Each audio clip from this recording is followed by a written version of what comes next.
So Marcus, how where we enter a new year, we fight again. How are you feeling today? Today I'm feeling pretty energized, man. I'm working on my next book already, and the next book is called Songs for My Mother. Hmm. And it's pretty much a conversation about me and my mom's relationship through music, told through about 12 to 14 songs. So, just for instance, chapter one is about Stevie Wonder's Ordinary Pain. Chapter two may be about like Elton John's Nikita, and so on Hmm. and so forth. So, I've been writing that while also writing an essay for the Substack that I finally decided to dust off. So I'm feeling pretty Okay. good overall, just kind of getting back into the writing flow as much as I can. We're in the era like Substack has never had a greater moment in time, right? Like I feel like Substack is the wave. I mean, I'm seeing so many people do interesting things on there, but I still feel like somewhat unsure about it, like on the user side, as well as potentially even, on the creator side.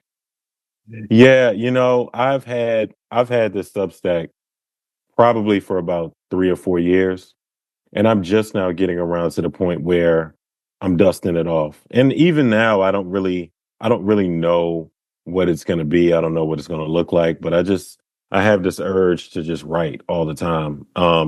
And I know that the type of music that I like isn't always going to be received at places like the New York Times and NPR, et cetera. Plus, also because I just like older, obscure music. So, just as an example, I wrote a piece recently about the soul musician, songwriter Eugene McDaniels, Mm. and Headless it Heroes. there's exactly it's about that record. It's about that record. So I'm like, I know that I can't just tap an editor on the shoulder at the New York Times and just say how I want to write 1,200 words about this record. So I'm just kind of using it as a diary just to see, just to kind of like keep my chops up, so to speak. I'm not really anticipating or expecting a major shift in like, financial prosperity from it. But at the same time, it's just exercise for me, I think.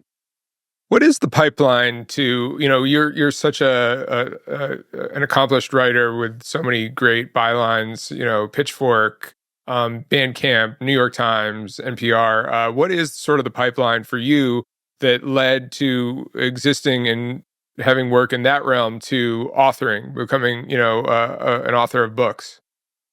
Well, so I've always been the guy who liked music that was a little bit off the beaten path, so to speak, And that's not to say that I can't appreciate mainstream music, I love certain aspects of it, but I always knew when I started writing that my taste in music was a little left of center.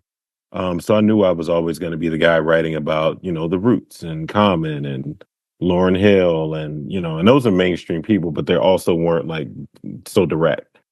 Right. Um, so even when you mention a place like Bandcamp, that was essentially like the dream job where um I pretty much was the guy or one of the people there because we had a tremendous staff. I would do these deep dives at like 2 and 3 in the morning where I'm just discovering all these obscure jazz records, these Mhm. obscure pop records or boogie from like South Africa. So it was just me being a music nerd, quite honestly. And thankfully I have been able to write at places like you mentioned, like an NPR, Pitchfork, where they embrace that to a certain extent. I mean, obviously they didn't embrace everything. Um, so I just stayed on that road. But then I want to say it was around 2018 where I just couldn't shake this idea of writing a book about Kendrick Lamar. Mm. Because it was one day in particular, I was walking down to get some lunch and I was playing To Pimp a Butterfly on my headphones. And I just, I'm a visual person. So I just kept seeing like, man, I want to know how Thundercat got to this room. I want to know how Anna Wise got here. I want to know how Terrace Martin got here, et cetera. And I ran the idea past some people who were smarter than me. And they said, that's an amazing idea. You need to write that book. Mm. And so that's kind of how I kind of backed into the road to authoring, to writing books. Like I've always had friends who told me I'd probably be better served as an author because I kind of have that pace in my writing. But it Mm. wasn't until 2018 that I decided, all right, I'm just going to jump into the pool in a really crazy way now that I think about it. It's like my first book ever was on the arguably the greatest rapper of his generation. And it was And the first book on him. talking about trending towards artists left of mainstream, like Kendrick sort of occupies an interesting space in that he's absolutely at the pinnacle of the zeitgeist. Like you can't like look to music media across the board without people talking about him. But he doesn't necessarily adhere to a lot of the rules, or sort of he's playing his own game, I guess is what I'm trying to say. Yeah, no, that's totally accurate. And that's why even when I say, oh, mainstream music versus underground music, like I understand that Kendrick is like top of the mainstream, but the fact that he did it in, like you said, like that left of center kind of way where, Good Kid Mad City, for all intents and purposes, is kind of a weird record because it's a cinematic record Hmm. that adhered to, or it sort of catered to older listeners and younger listeners, music nerds and quote unquote like thug dudes. Right. Um, and the fact that the record after that, To Pimp a Butterfly, is this weird bugged out jazz album. So yeah, he's mainstream, but I got to give him credit for sort of taking that road less traveled, or taking a road that maybe people didn't expect him to take. So that's you're spot on with that, where it's like you got somebody like a Kendrick who is mainstream, but he still took creative risks. Yeah.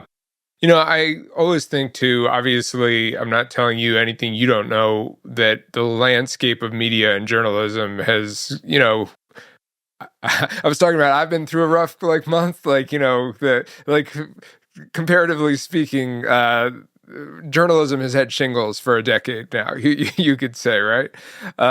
And so, I would imagine that obviously, a lot of people have misconceptions about book authors, and yes, there are a select few where it can become a very lucrative, financially, like you're out of here thing. But it is a way to make a living, and so I wonder too if, in some ways, expanding into other horizons is not just a creative thing, but also sort of strategic in figuring out, okay, my mission here in life is to write. I enjoy writing. It's something I'm good at doing, and figuring out other ways to apply those talents. Does that feel like that resonates to you as well? Yeah, so for me, it's like I feel like I'm always going to be writing articles here and there. I don't know how frequently moving Mhm. forward, but I like the idea of, okay, here's this album coming out, here's this artist with this interesting story. Let me write 1,200 words or 1,500 words about this thing. I always do that because I'm a journalist for first and foremost, and that's how I was trained. But as I've gotten older, I'm more intrigued by the idea of legacy and the concept of legacy. And what I mean by that is, yes, these articles are great, but in our current landscape, like you just alluded to, um, they're not going to last forever. Like these articles, they come and they go. And I feel like it's always the people in the middle in these industries, be it managers, publicists, et cetera, where it's just like they create this conveyor belt of, okay, that was cool. You wrote that. Can you write this? Okay, that was cool. You wrote that. Can you also write that? And I just kind of grew tired of it, if I'm being honest, man, if I'm being super honest with you. And so writing books, writing liner notes for vinyl projects, I feel like those are the things that last forever, because, there's something to be said about, your work being on a vinyl album, on an album jacket, is what I'm saying. And maybe somebody discovers it 20 years later, 30 years later, 50 Mm. years later. Yeah. Because I'm a record collector, and sometimes I'll pick up old like OG copies of records, and I see like, oh wow, these liners were written by Mary Baraka. That's crazy. So Yeah. I like that. I like doing stuff like that, stuff that like the youth in my family will be able to pick up years later. And it's the same thing with books. Like I've told a few writer friends of mine where articles are great, but there's nothing like going to a bookstore and seeing your book, like, and your name is big. Like when It's you write an article, tangible. It's a thing. yeah. It's we're geeks for all of that, for physical media. I know, like, without even knowing you, I know that like you must have a crazy record collection. That you've got to have like you probably still have DVDs, or maybe like, yeah. So CDs. yeah, CDs, all that. I'm projecting my own sensibilities onto you, but I felt confident in being able to do that. So having that there, yeah, it is more. It's not so ephemeral, where it's a thing that's there. And you know, as I and so many other writers, like you gotta make PDFs of when your stuff goes up on websites, because a lot of the things, you know, stuff I was writing for OK Player back in, you know, like the late 2000s, like it's gone, you know, like it's not even there anymore. So it's like I've got drafts in my email that I can, you know, reference back, and like thank God I didn't delete the emails. I same. I used to write for OK Player as well, and I can't find any of that stuff. Like all of those old reviews where we were given like afros as the score, Yes. as a scoring system. I can't find any of that stuff, you know. And it's like it's one of those things that just kind of happens. Like it's just the way of music journalism. It's the way of the internet, you know. So yeah, like you said, that tangible. Like right now, I'm doing this interview from my childhood home. Like I was in my early 20s last time I lived here, and I still like I have an In Living Color like box set back here. The TV show In Living Color. I have like Yeah. CDs, like a mixed CD that I did in '99. Like, yeah, I keep all of that stuff. I've got. I recently went back to visit my parents, who live in various parts of Florida, which is where I'm from, and they both my parents were separated, and between their two houses, there's about 8 boxes that have sat in their respective garages, and they're filled with magazines. And every year, I get a call or a text, and I always can see it coming a mile away. Like, so, can we throw these magazines out? I'm like, no, please don't. I can't take them now. I don't even have a cost efficient way to transport all of these across the country, but like, please hold on to them. And when I was there at the end of last year, I broke out the boxes and I started looking at them, and I actually condensed some of my luggage and threw as many as I could into my luggage to fly back. You know, and I put a comical amount in it first, and then I tried to lift my like luggage, and I was like, nah, okay, this isn't going to work. I need to be able to like carry it and put it in the overhead bin, and I can't do that right now. But yeah, Right.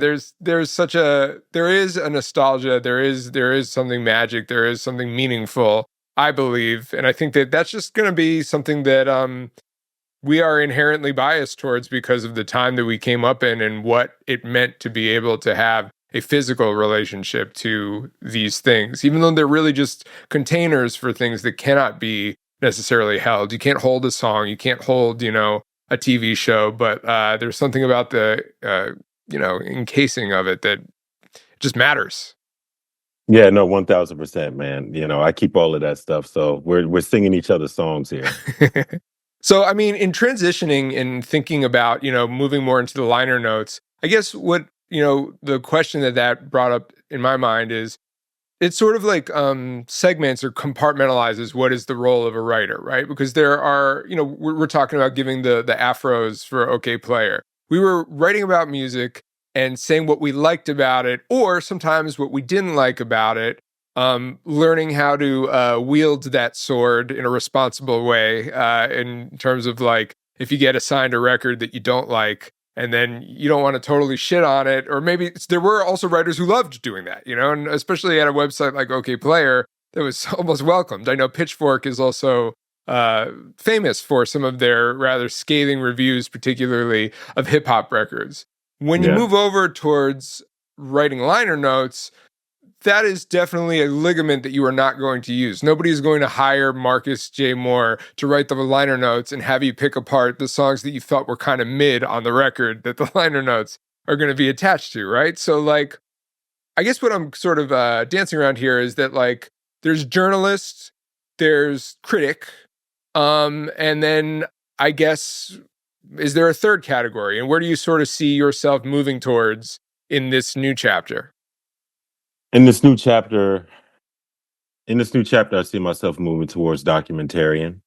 Hmm. Um, because don't get me wrong, like if someone asked me to review a record, I have no problem reviewing the record.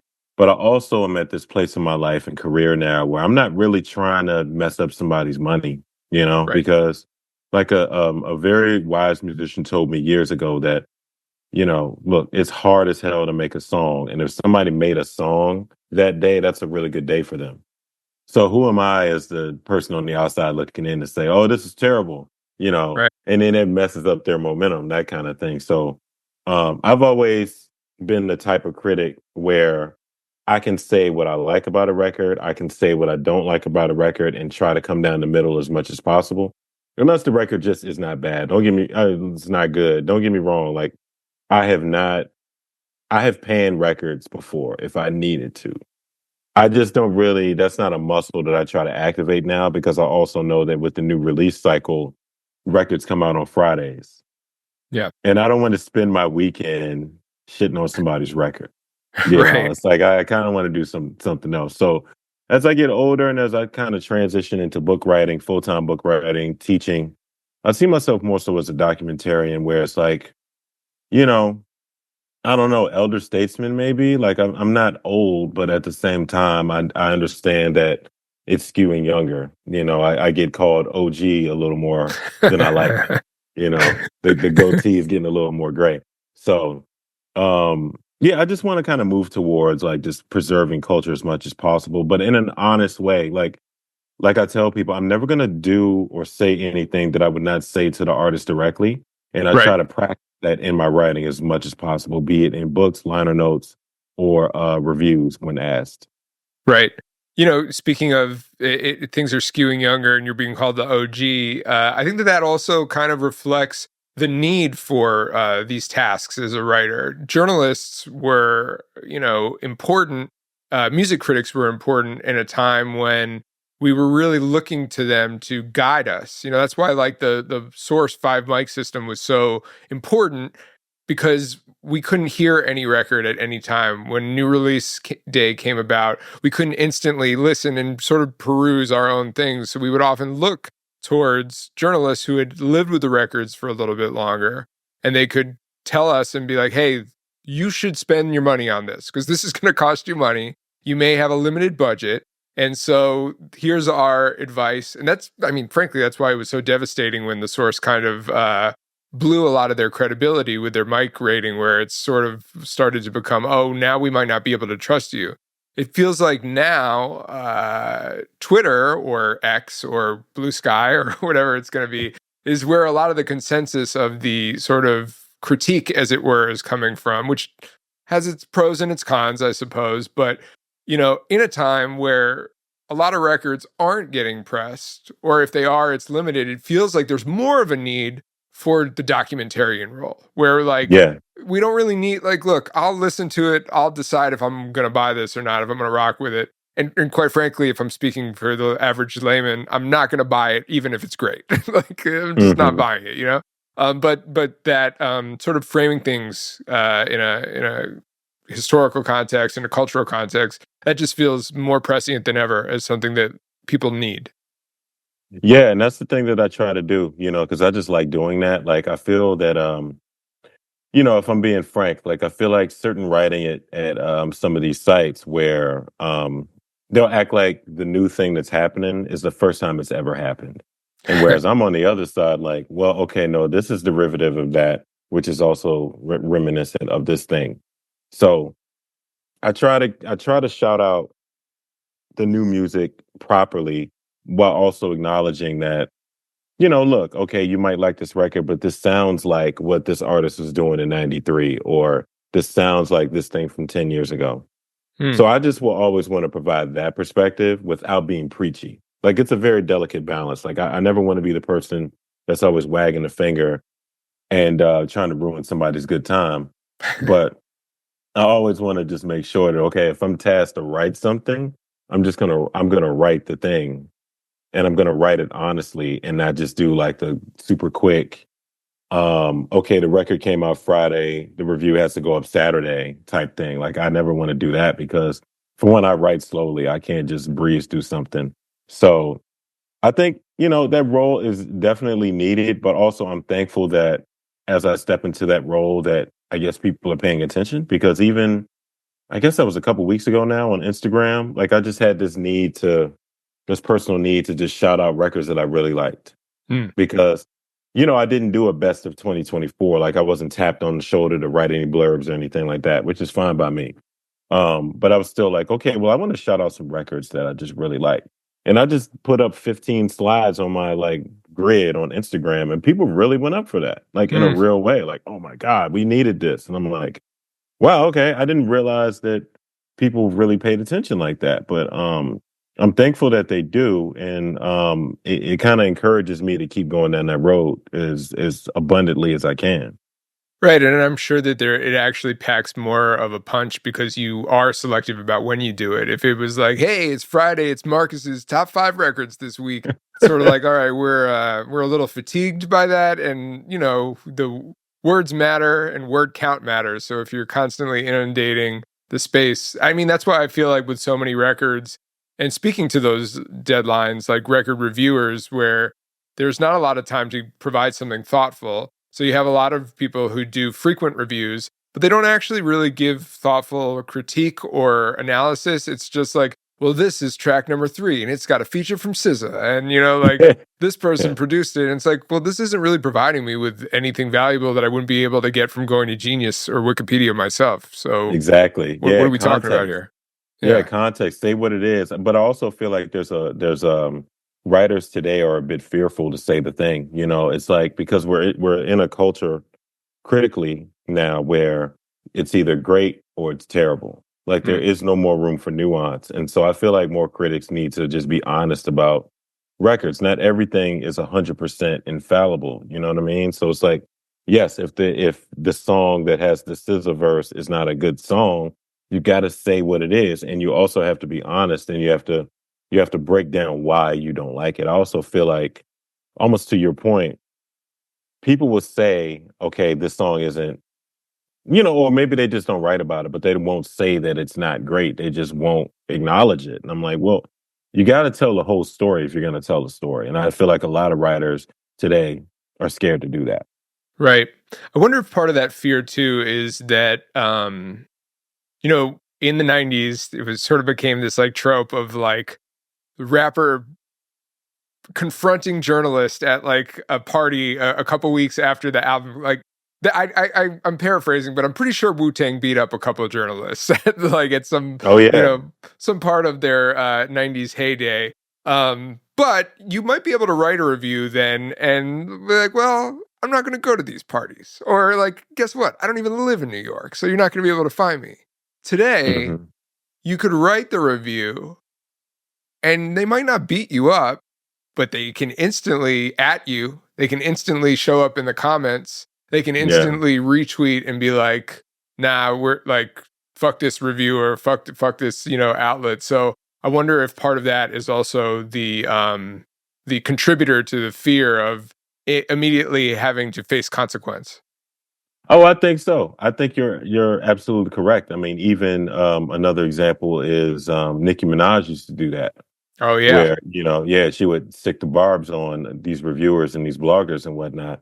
But I don't know, man. I guess I'm kind of on the other side where, yeah, you can not like what I said, but also I'm not going to say anything crazy. Like right. I don't know what comes first, but it's like, okay, I'm not going to say anything crazy. I'm not going to say anything that's not fair. But also, I feel like artists today are just so used to journalists being, or they want journalists to be like unpaid publicists.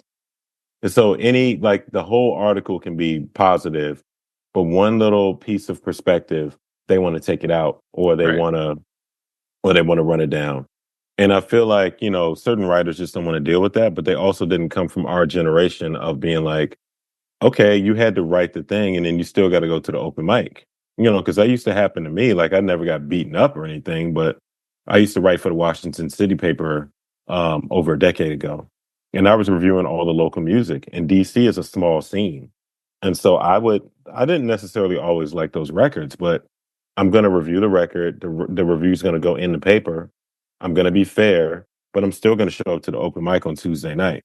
Hmm. And more often than not, I had people running up on me being like, no, that's fair. Like what you said was totally fair because I'm just, I'm going to attack it with nuance and grace. I'm never just going to run down your music. I'm always going to accentuate what I like, but I'm going to be honest about what I didn't like. And you're just going to have to deal with it. So it's a good transition talking about nuance and grace to a piece of Hmm. writing, and then dealing with artists after the fact and what their reception of was. We got to talk about it. We got to talk about it. And shout out to us bucking the trend of the ephemeral times that we're in. I know we meant to do this interview earlier. There were a couple of logistical things that we had to push. We're still talking about the High and Rising, the De La Soul book that you authored that came out last year. I've been thinking a lot about this. There's sort of like two stories to talk about here because I want to talk to you about the writing of the book, but then there's this whole crazy chapter that sort of got the what is it when the book gets like put reissued onto paperback? Like this is the crazy chapter that's like being added, the additional chapter here. So I mean, let's yeah, I mean, since I already sort of alluded to it, what was it like? Well, look, fuck. I mean, that's a sort of a kind of toothless question. What was it like? I imagine it must have been a bit disappointing that De La Soul reacted in the way that they did with that Instagram post. Tell me, walk me through that from your perspective, because I have a lot of feelings about it and I want to get into the conversation, but obviously I want to hear your perspective on it. Oh, for sure, man. I know we got to go there. We got to talk about it. And I'm going to be super honest with you about everything. So when that whole thing first happened, my initial thought was disappointment because it's always rappers that give me a hard time indirectly. And I can't say it's every rapper, but anytime I've had some sort of issue in covering something and curating something, it's always the rappers who will show up 15 minutes late to the call or an hour late to the conversation and expect you to just pretty much sit there and genuflect simply because they're famous or When not you say famous. rappers, you're distinguishing from artists of other genres? Yeah, no, because I covered right. No, correct. It's rap. Like I never have issues with jazz musicians. I've never had issues with anyone who does any other sort of music because they always come from a place of respect. They always come from a place of appreciating your time and your energy. And I can't say it's 100% all the time, but very rarely, seldomly, if ever, have I had anybody in any other genre jump out at me like De La Soul did. So Hmm. when that thing first happened, if I'm being honest with you, like right when it happened, I was disappointed and I was like, man, I feel like I take a lot of bullets from this culture that I try to uphold. Like if they would have read the book, they would have seen that it was an act of love. It was an act of I don't know. I feel like I'm at this place in my life and my career now where I don't have to do anything I don't want to do. Okay. So I didn't have to write the book. I wanted to write the book because I felt that they needed to be respected and revered in the literary marketplace because you can read a million books on Miles Davis, John Coltrane, Bruce Springsteen, the Beatles. Why not De La? So but anyway, I'm rambling, but I felt the way. But as soon as I felt the way, I realized indirectly that my name is super strong out here in the streets because I didn't have to say anything publicly. Quite literally, everybody, like my colleagues, fans of De La, people who I've never met, were jumping out there on my behalf in a real way. Like, was like, yo, you guys are really wrong for this. Marcus is not the dude that's trying to take from your legacy or take money out of your pocket or anything like that. So, um, that initial reaction was definitely one of disappointment, but then also just as quickly encouragement, seeing how all those years of good work that I've done over the years has been holding up and it held up in a real way. And quite frankly, I feel like De La found out the hard way that I'm just not some dude. And Mm. that's what I was trying to tell them. That's what I was trying to tell Maceo behind the scenes. And I was disappointed in the fact that he and I had a conversation. We had a private conversation through DMs. Post And their post, like after they released that statement or before? nah, before. So It was before. before we get into that, had you reached out or attempted to include the members of the group in the book as you were writing it? I had been trying to reach De La for 4 years. Hmm. 4 years. I have screenshots to prove it that I was sending email upon email. I was reaching out through through mutual friends, through people who we know, going back to April of 2020. Hmm. Before the Kendrick book came out, I was trying to get in contact with those people. They couldn't be bothered. They didn't respond to anything. Hmm. So that whole notion of like them acting like they were blindsided by the book was them being completely dishonest, because that's not the case at all. And what I was about to say is, like, I also saw, on Macio's post when he was like, oh yeah, he told a friend of mine publicly, like, oh yeah, we had a conversation. Marcus and I had a conversation and it didn't go well. That's not true at all. We had a conversation privately and we ended on a good note. I put him in contact with the people who could have got them some bread or could have gotten their cosign or something.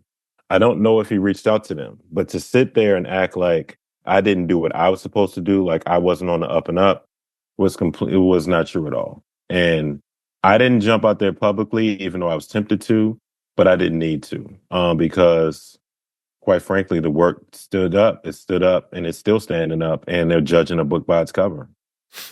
Literally.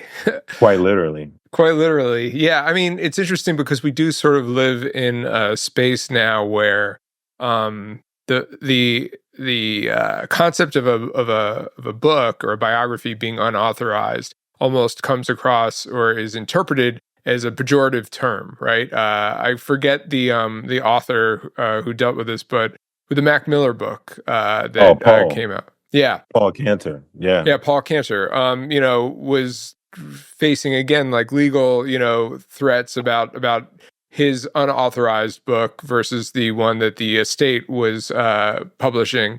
And it does sort of speak to space, or it speaks to the idea that there is a bit of a illiteracy, no pun intended, about the idea that hey, a lot of these books that come out are not necessarily authorized by the artist.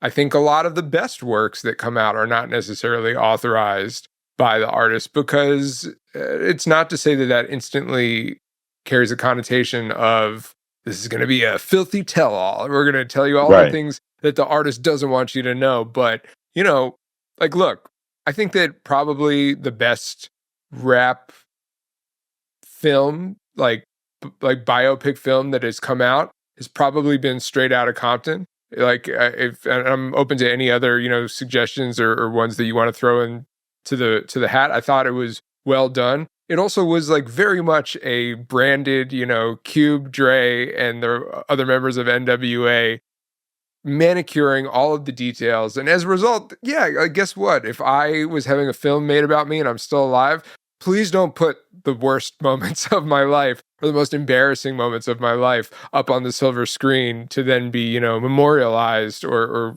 solidified in history. I think that at times that can be dangerous. And again, I've read your book. There's no moments in there where there's no scandal. I don't think De La Soul is a group that even has scandal that you could attach to their name.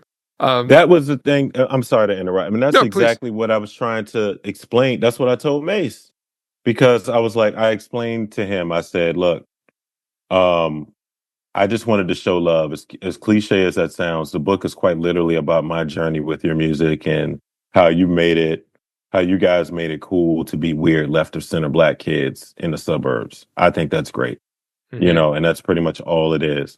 And then he shot back and was like, well, the reason why there's no De La Soul book in the marketplace is because we haven't written it yet. And I told him, and again, screenshot to prove it, I told him, I said, I would love to read an authorized De La Soul book. Like, if you guys decide to write your own autobiography, that's amazing. That doesn't mean mine can't exist. And that's what I was like, look, it's a journalistic take. It's no different from, um, the whole, his whole thing was like, oh, you're profiting off of my likeness. And I'm like, well, let me explain how books work. I'm not profiting at all. Like, what are you talking profiting? I was like, it's no different from the New York Times writing an article and they license an image from Getty. So are you going to attack the journalist who wrote the article about you?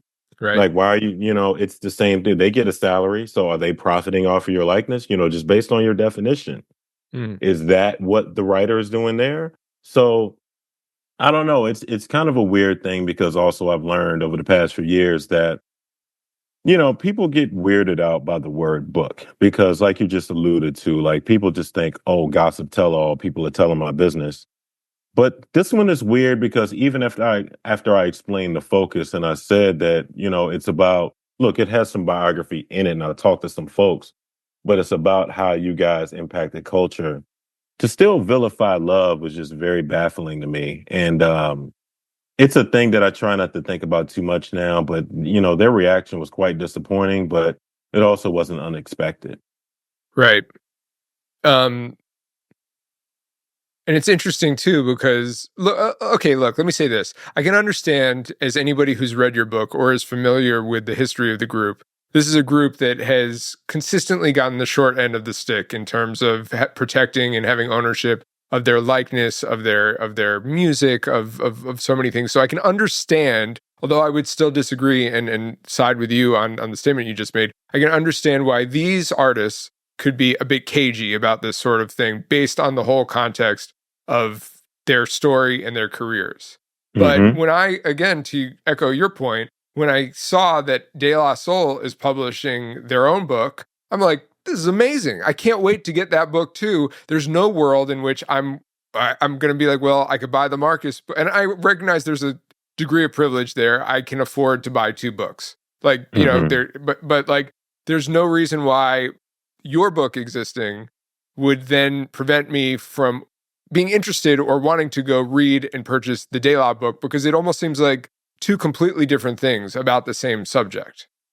It showed a lack of research on their part because, again, look, I'm not going to sit here. Anybody who knows me knows that I don't even like talking about myself like that. I don't see myself as this thing. If everybody else says it, I appreciate it and I receive it.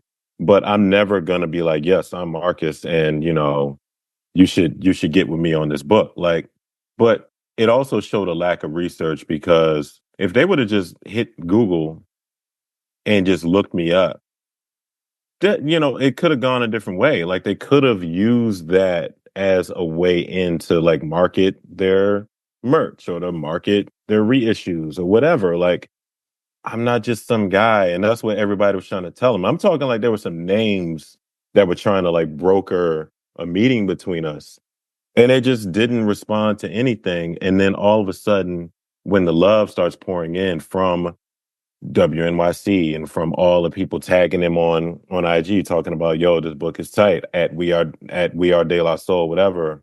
Mm, Now all of a sudden it's a problem. It's like, but I've been trying to get at you guys for 4 years.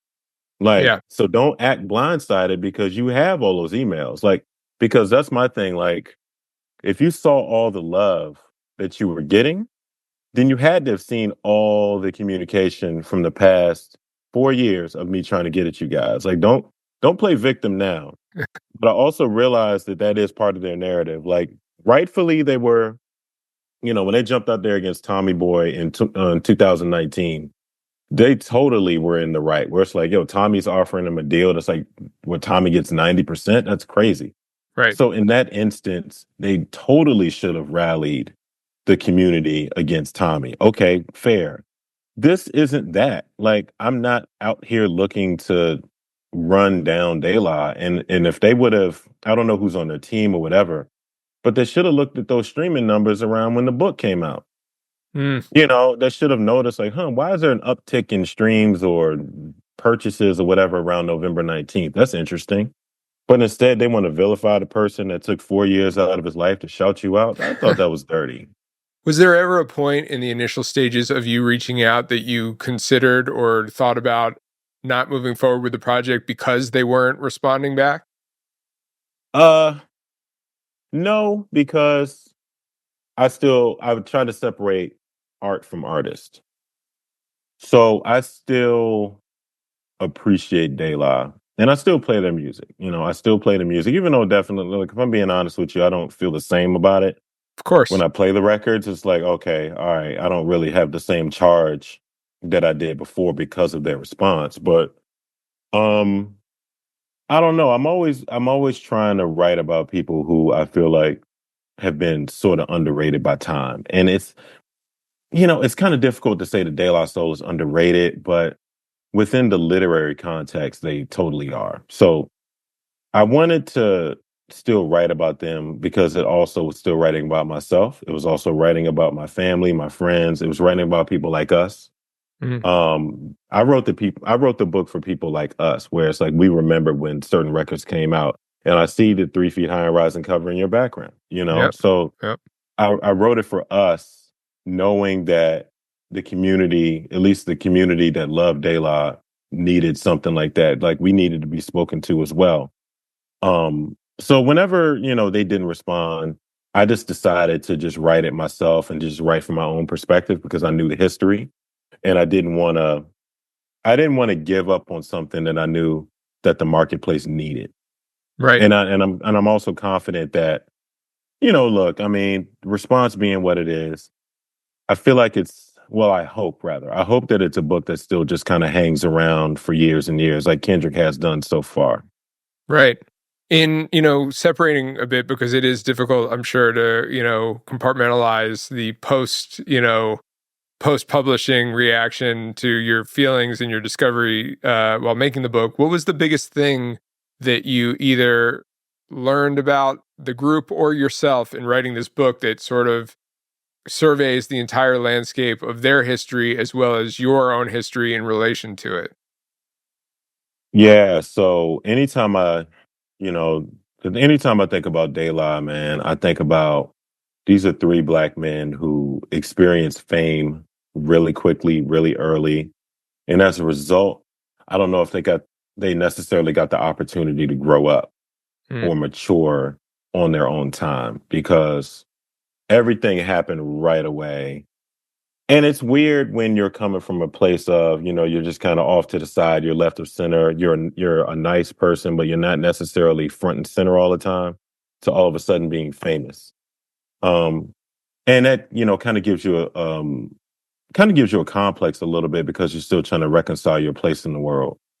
Now, I'm not saying I'm not nearly as famous as De La Soul is, but I also kind of feel that way, and I've always felt that way just as a sort of black alternative, left of center kind of cat, like a dude who can, appreciate Kendrick, appreciate um mainstream artists, but then also can play jazz records, can play punk records, can write about rock music, where it's easy to feel like you're not involved in one community in particular, as a gifted and talented kid, where it's like, okay, for me at least, you know, a lot of my days are with certain types of classmates, but then on Friday I'm being plucked out and I'm in this other class. It kind of mm. it kind of makes you feel like you're off centered. And I feel like with De La, they're kind of the same way where, they can kind of I feel like in a certain instance they've kind of underrated themselves a little bit. Mm. And I think other people have told me that during the reporting process, where it's like sometimes they don't acknowledge that they are De La Soul and that they are legends and that we love them. Um, so in writing about De La Soul, I also wanted to just kind of write about love and I wanted to write about grieving and just how important it is, how important these feelings are and sort of examine whether they had an opportunity ever, even to this day, even with the passing of Dave, if they've had the opportunity to just sort of grieve and be their full selves in public. Yeah, we're talking about like emotional work. We're talking about a lot of self reflection in that respect, and then even being able to connect the dots to what we were speaking about previously in terms of their response, how that made you feel, the emotions there, back and forth. You know, this is still a relatively new thing, and certainly I'm not looking to you to be the expert, like the messiah, to answer this. But like, what do you think would need to happen to sort of create a landscape where there can be more harmony between, if somebody in 10 years wants to write a book about Anderson Pack, right? Hmm. Like what would need to happen to be to reduce the odds that we would see this sort of cycle repeat itself, do you think?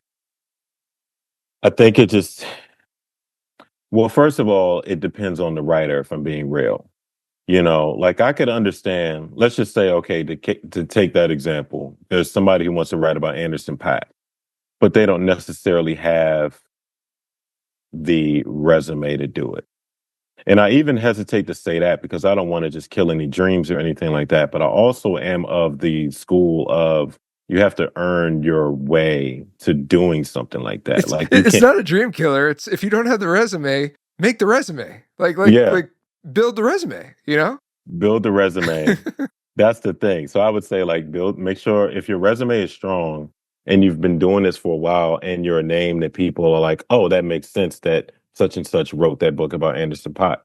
Then you got to write the book, as long as there's something there, because I feel like it gets a little dangerous when we just allow artists to use intimidation or to intimidate people to not examine the work.